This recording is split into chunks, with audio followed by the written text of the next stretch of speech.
Productivity থাকে না। দেখুন, পৃথিবীতে যে সমস্ত দেশগুলো উন্নত হয়েছে, আপনি আমেরিকা বলেন, জাপান বলেন, কোরিয়া বলেন, আপনি ইউরোপ বলেন, পৃথিবীর যে সমস্ত অঞ্চলের যে সমস্ত দেশগুলো উন্নত হয়েছে, তাদের দেখবেন সবার একটা কমন লাইফস্টাইল হলো তারা রাতে তাড়াতাড়ি ঘুমায় পড়ে। সমস্ত উন্নত দেশের সব মানুষদের মধ্যে কালচার আছে। সারা পৃথিবীতে যে দেশগুলো উন্নত হয়েছে তারা সবাই দেখবেন সন্ধ্যার পর পর শুয়ে পড়ে। আর আমাদের বাঙালির রাত শুরুই হলো 10টার পর, তাই না? আমরা অফিস আদালত থেকে আইসা বাসায় রিমোট নিয়া জামা টামা খুলে ধুইয়া বৈশা, এরপরে আমরা আয়সার নামাজ যদি পড়ি, নামাজি হই, আর বেনামাজি হলে তার কোনো কথাই নেই। আইসা আমরা সোফা বসে এবার আমরা রিমোট দিয়া একটা পর একটা চ্যানেল পাল্টাতে থাকি, এরপরে মোবাইলে ফেসবুকে হাতাইতে থাকি, খাওয়া দাওয়া করে শুধু আমাদের 12টা, 12:30, 1টা। এই যে দেরিতে ঘুমাই, আমাদের জীবনের প্রোডাক্টিভিটি নষ্ট হয়ে যায়, বরকত নষ্ট হয়ে যায়। যে তরুণ তার প্রোডাক্টিভিটি বাড়াতে চায়, সেই জন্য রাতে তাড়াতাড়ি ঘুমায়। রাতে তাড়াতাড়ি ঘুমায়, যেগুলো রাতে করবেন ওইগুলো সকালে করবেন। অনেক যুবক আছে পড়াশোনা করে রাত 12টা পর্যন্ত। আরে ভাই, রাত 10টায় আপনি ঘুমিয়ে যান।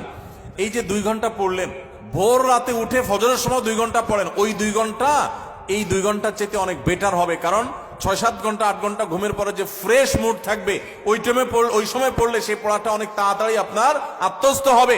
আপনি সারা দিনের হ্যাসেলের পর রাত্রে পড়তে যান, আপনার মাথায় পড়াটা এত তাড়াতাড়ি রপ্ত হবে না, যত তাড়াতাড়ি রপ্ত হবে 6-7 ঘন্টা ঘুমানোর পর। আমি একটা কথা সবসময় বলি, এই যে হেফজুখানার ছাত্রদেরকে আমরা পুরস্কার দিলাম আজকে, সারা বাংলাদেশের সমস্ত হেফজুখানার ছাত্রগুলো এক একটা মিরাকল, এক একটা অলৌকিক।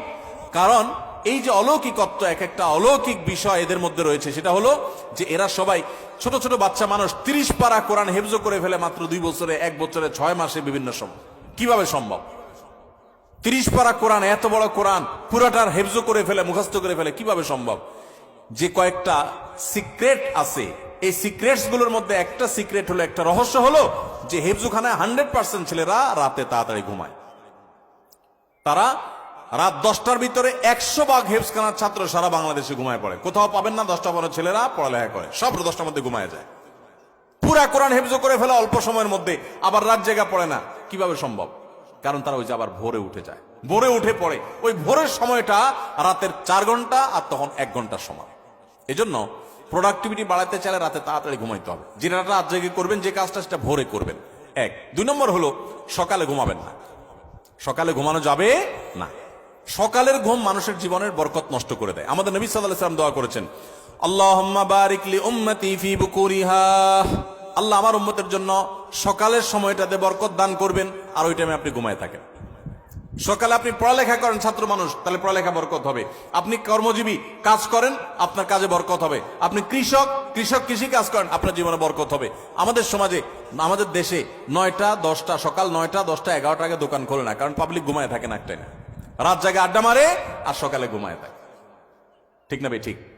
আমাদের প্রোডাক্টিভিটি নষ্ট হয় এই কারণে।